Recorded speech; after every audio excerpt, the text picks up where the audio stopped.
भाई लोग, पहले बता देता हूँ, ये आईसीटी मेंटरशिप 2022 का एपिसोड है 5। और ये आईसीटी का है। आपको जानते हो आईसीटी कौन है? ये उन्होंने बनाई है। तो उन्होंने क्या किया है, उन्होंने आज बताया कि मार्केट स्ट्रक्चर शिफ्ट के बारे में कैसे देखते हैं। ये हमारे पास दो सर्कल हैं। दो सर्कल मान लो, एक सर्कल आपका बड़ा है, एक सर्कल छोटा है। तो इन सर्कलों में क्या होता है मार्केट में, ये जो आपकी है ये है स्मार्ट मनी, और ये है आपका रिटेल ट्रेडर। एक सिंपल भाषा में समझो मार्केट में। तो मार्केट में ये होती है एक तरह की लिक्विडिटी। आपका जो ये स्मार्ट मनी है उसकी निगाह होती है हमेशा इसके ऊपर, कि मेरी जो रिटेल लोग हैं वो कहाँ बैठे हैं, कहाँ ट्रेड कर रहे हैं, कब मैं इन्हें मैनिपुलेट करूँगा। इन चीज़ों पे निगाह होती है स्मार्ट मनी की। और जो रिटेल लोग होते हैं वो इन्हें देख नहीं पाते कि स्मार्ट मनी मार्केट में कहाँ बैठी हुई है। ये चीज़ें क्या करते हैं, ये क्या करते हैं लोग बाग मार्केट में, जब ये यहाँ बैठे हुए हैं, यहाँ से इन चीज़ों को देखती है स्मार्ट मनी। तो स्मार्ट मनी क्या करती है यहाँ से, स्मार्ट मनी आपको मैनुपुलेट करती है। यानी अगर जहाँ आप लोग समझ रहे हो, जैसे हम रिटेल लोग हैं, रिटेल लोग जहाँ से बाय करने के लिए सोचते हैं वहाँ से स्मार्ट मनी सेल करती है। और जहाँ से स्मार्ट मनी सेल करने के लिए सोचती है, रिटेल लोग वहाँ से बाय करते हैं। यानी अगर हम कहीं, मैं सेल कर रहा हूँ, मैं रिटेलर हूँ, तो जो स्मार्ट मनी होगी वो वहाँ से सेल करने की सोचेगी। और अगर रिटेल लोग बाग सेल करने के लिए सोचेंगे वहाँ से, तो स्मार्ट मनी वहाँ से बाय करती है। ये आपको समझना पड़ेगा। इंस्टीट्यूशन जो ट्रेडर होते हैं वो हमेशा आपको मैनिपुलेट करने के बाद मार्केट में एंट्री करते हैं।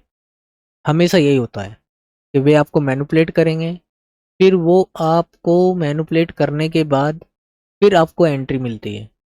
यानी आप पहले मैनिपुलेट होंगे, फिर उसके बाद आपका स्टॉप लॉस लगेगा। स्टॉप लॉस लगने के बाद आप में हिम्मत खत्म हो जाएगी, आप ट्रेड नहीं कर पाओगे। तो इसलिए मार्केट में क्या क्या है उसने, कि जब आपका मार्केट स्ट्रक्चर शिफ्ट होता है, कैसे होता है, ये चीज़ हमने पहले ही पढ़ चुकी है। मैं फिर दोबारा बता रहा हूँ, इस लेक्चर में है, तो मैं इस लेक्चर के हिसाब से बता रहा हूँ आपको।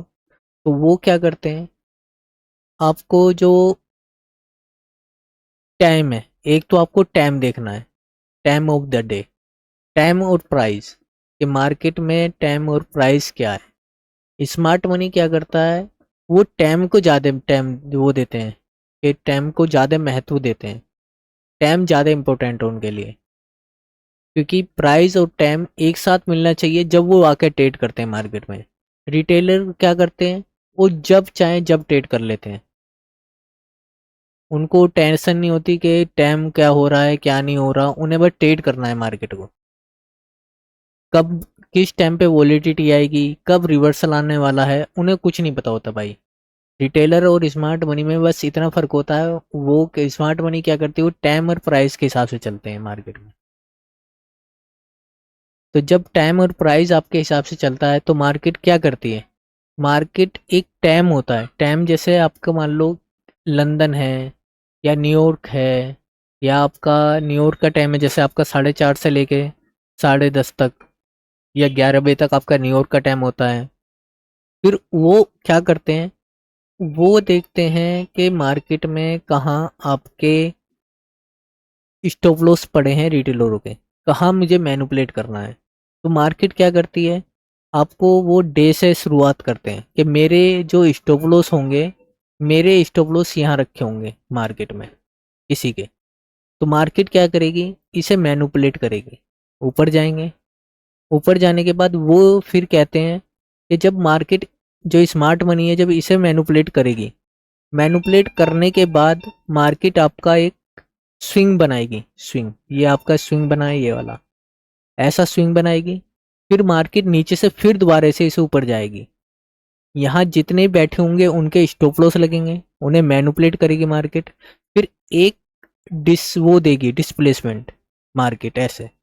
जो ये डिस्प्लेसमेंट होगा इसमें आपका एफवीजी बनेगा। एफवीजी कैसे बनता है, तीन कैंडलों के बीच का गैप। यानी आपकी तीन कैंडल बनेंगी, यहाँ डिस्प्लेसमेंट हो और तीन कैंडल बने मार्केट में ऐसे। और ये मार्केट में आपका एफवीजी बने यहाँ, और मार्केट दोबारा से जब ये स्विंग तोड़ दे, इसे बोलते हैं मार्केट स्ट्रक्चर शिफ्ट। और ये डिस्प्लेसमेंट के साथ ही होना चाहिए, आपका एफवीजी जरूर बनना चाहिए। अगर आपका इम्बैलेंस नहीं है, मार्केट में एफवीजी नहीं है ऐसी जगह, तो आपको ट्रेड नहीं करना है। आपको यहाँ ट्रेड नहीं करना है भाई, जब तक यहाँ आपका डिस्प्लेसमेंट ना हो। ये आपके लिए पहली शर्त है। यानी मार्केट स्ट्रक्चर जब शिफ्ट होगा मैनिपुलेट होने के बाद, तो आपके पास एक शर्त है कि आपको यहाँ से मार्केट में आपको डिस्प्लेसमेंट चाहिए और एफवीजी चाहिए, नहीं है तो आप ट्रेड नहीं करोगे। फिर मार्केट में क्या होना चाहिए, जब आपकी लिक्विडिटी उठ गई, मैनिपुलेट हो गया, आपको क्या नाम है मार्केट स्ट्रक्चर शिफ्ट मिल गया, फिर आपको वेट करना है। वेट क्या करना है कि मार्केट दोबारा से मेरे इस एफवीजी पे आए, इस एफवीजी पे आए। या तो मैं वेट करूं यहाँ से कि मुझे यहाँ से ट्रेड मिल जाए, या फिर मैं वेट करूं जो मेरा यहाँ, जो मेरी मार्केट यहाँ जाती है, अगर मेरी एंट्री यहाँ से निकल गई, अगर मेरी एंट्री यहाँ से निकल जाती है, तो आपको क्या करना है, फिर आपको वेट करना है मार्केट को नीचे जाके। अब नीचे गई मार्केट, फिर दोबारा से आपका इम्बैलेंस बने मार्केट में, और फिर जाके आप ट्रेड करो यहाँ। अगर आपकी एंट्री यहाँ से निकल गई है, आप फिर इम्बैलेंस का वेट करो, और अपनी मार्केट में फिर दोबारा से इस यहाँ ट्रेड में बैठो। मार्केट में जब तक ये आपका मार्केट इम्बैलेंस बनाता हुआ चल रहा है, तो आपके एंट्री पॉइंट बनते जाते हैं। वे आपके एंट्री पॉइंट हैं, जहां मार्केट स्ट्रक्चर शिफ्ट होने के बाद मार्केट आपको एंट्री देने की कोशिश करता है। बार बार इम्बैलेंस फिर होगा आपका, मार्केट जो आपका इम्बैलेंस है उसे रीबैलेंस करेगी, फिर मार्केट नीचे गिरेगी। मार्केट हमेशा यही करती जाती है। तो जब तक मार्केट में आपका रिटेलर एफवीजी बनने के बाद और मार्केट स्ट्रक्चर शिफ्ट होने के बाद, जब तक आपको एंट्री नहीं करनी है, जब तक आपका उसे क्या बोलते हैं कि जब तक आपको एफवीजी ना मिल जाए। फिर अब इसमें वो एक चीज और जोड़ देता हूँ, जो मार्केट में जो ये एफवीजी है, ये जो एफवीजी है, ये एफवीजी है, ये एफवीजी है, ये होती है हमारी इंटरनल रेंज लिक्विडिटी। ये आपकी इंटरनल रेंज लिक्विडिटी होती है, ये एफवीजी जहाँ से आप एंट्री करते हो। और ये आपकी होती है एक्सटर्नली, एक्सटर्नल रेंज लिक्विडिटी, जो ये स्विंग है। ओल्ड लो या ओल्ड हाई के नीचे आपके स्टॉप हंट होते हैं, मार्केट उन्हें हंट करती है। हंट करने के बाद मार्केट फिर दोबारा से आपकी इंटरनल लिक्विडिटी लेने जाती है। मार्केट उन्हें हंट करती है, फिर दोबारा से मार्केट हंट करने के बाद उनको ऊपर लेके जाती है, फिर इंटरनल लिक्विडिटी लेने। ऐसे ही मार्केट चलती रहती है। आपकी मार्केट एक्सटर्नल लिक्विडिटी लेगी, फिर मार्केट इंटरनल लिक्विडिटी लेने जाएगी। मार्केट आपकी एक्सटर्नल लिक्विडिटी लेगी, फिर वो इंटरनल लिक्विडिटी लेने जाएगी। तो ये क्या होता है, ये आपको जो ये आपको एंट्री देते हैं, इसके बाद क्या होता है मार्केट में, जब आपका स्ट्रक्चर चेंज होगा। मान लो मेरा यहाँ कोई बड़े टाइम फ्रेम की कोई यहाँ से जब मार्केट स्ट्रक्चर चेंज करेगी, यहाँ से मार्केट स्ट्रक्चर चेंज करेगी, तो यहाँ जब मार्केट स्ट्रक्चर चेंज करेगी, कैसे करेगी, वो इसे तोड़ के करेगी, इस स्विंग को। इस स्विंग को टूटने के बाद यहाँ आपको डिस्प्लेसमेंट, जो डिस्प्लेसमेंट मिलेगी या इम्बैलेंस जो मिलेगा, फिर उसके बाद आपको एंट्री करनी है। यहाँ एंट्री करनी है जब जब आपको यहाँ डिस्प्लेसमेंट मिले या एफवीजी मिले, उसे एफवीजी कह दो, एफवीजी मिले, फिर आपको यहाँ एंट्री करनी है। एंट्री करने के बाद जब मार्केट ये आपके एक्सटर्नल लिक्विडिटी ले ले, ये आपकी एक्सटर्नल लिक्विडिटी है, ये ओल्ड हाई या ओल्ड स्विंग लो है मार्केट में, ये मेरी एक्सटर्नल लिक्विडिटी है। मार्केट इसे एक्सटर्नल लिक्विडिटी लेने के बाद आपको मार्केट में एक एफवीजी यहाँ चाहिए, इम्बैलेंस होना चाहिए। मार्केट आपके इम्बैलेंस में टकराए, फिर मार्केट आपके फिर ऊपर जाए, फिर मार्केट ये आपकी इंटरनल लिक्विडिटी ले,